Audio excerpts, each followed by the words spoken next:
All right, here's what's going on. See if anybody can help me out on here.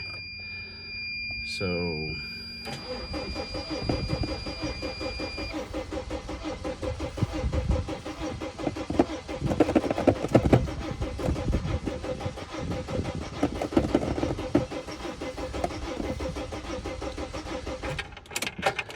my thoughts are something to do with the gas line. It's a diesel, and so any suggestions would be good.